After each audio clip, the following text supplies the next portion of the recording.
পরিষ্কারভাবে বলে যাই, আইন হাতে তুলে নেবেন না।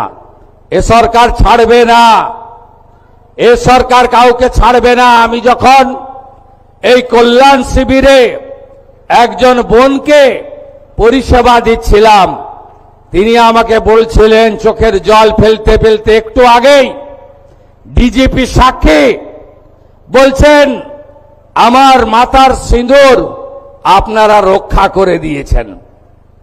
এই যে কথা স্বাধীন দেশে আমাদের শুনে কষ্ট হয়। আমি আপনাদের কথা দিয়ে গেলাম, ফলতায় আইনের শাসন প্রতিষ্ঠা হয়েছে। এখানে শাসকের আইন চলবে না। গুন্ডামি, জঙ্গিপনা, জমি লুট আমরা কোনোটাই ভবিষ্যতে করতে দেব না। ভোট লুট তো অতীত হয়ে গেছে। আপনারা নিশ্চিন্ত থাকুন, যত বড় মাফিয়া ডন হোক না কেন, তাকে সবক শেখানোর কাজ ভারতীয় জনতা পার্টি পরিচালিত রাজ্যের সরকার করবে। আমি টিভিতে দেখছিলাম, উত্তরবঙ্গে ছিলাম, কার্শিয়াঙ্গে পাহাড়ে, এখানে কিছু লোক একজন মাফিয়া স্ত্রীর নেতৃত্বে পুলিশ এবং প্যারামিলিটারিকে আক্রমণ করতে গেছিল। আমি এখানে এসপি সাহেব আছেন, আমি বলে গেলাম ভিডিওতে যতগুলোকে ছবিতে দেখা গেছে কেউ যেন বাড়িতে না থাকে।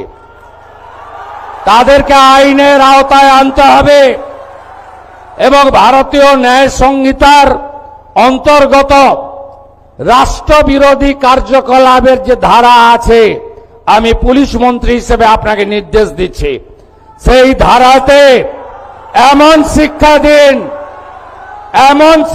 দিন যাতে কোনোদিন কোন পুলিশ সরকারি কর্মচারী, প্যারামিলিটারি যারা এসেছেন আমাদের সাহায্য করতে, তাদেরকে কেউ আক্রমণ করার সাহস না রাখে।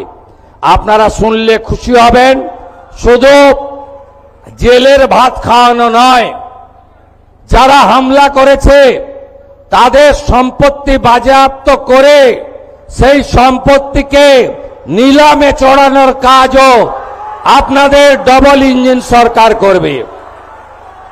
আইনের শাসন প্রতিষ্ঠা করাই আমাদের লক্ষ্য। সবাই ভালো থাকবেন। প্রচন্ড ঘরবাক্ত পরিবেশ, আপনাদের আমি আর দীর্ঘ বক্তব্য রাখতে চাই না। অনেক মা বোন দিদিরা এসেছেন, আপনারা সবাই ভালো থাকুন, সবাই মিলে কাজ করুন। আর ফলতায় অনেক দুর্নীতি হয়েছে। আমি এখানে জেলা শাসককে বলে গেলাম, গত আমফানে ফলতাতে প্রত্যেকটা হাউস ড্যামেজে 20,000 টাকা করে প্রধানমন্ত্রী রিলিফ ফান্ড থেকে দেওয়া হয়েছিল। 20,000 ইউনিট টাকা চুরি হয়েছে। আমি তালিকা পেয়েছি, তারও ব্যবস্থা হবে। আর কিছুদিন আগে বিগত সরকার বাংলার বাড়ি বলে একটা স্কিমে প্রথম কিস্তিতে 8,000 বাড়ি, এখানে বাড়ি হয়নি, সেখানে 60,000 টাকা করে 8,000 ইউনিট টাকা তুলে নিয়ে চলে গেছে। কে তুলে নিয়ে চলে গেছে আপনারা জানেন।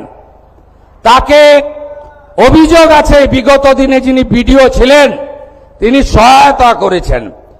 বিডিওর বিরুদ্ধে যে ব্যবস্থা নেওয়ার আমাদের ভিজিলেন্স নেবে সরকারি।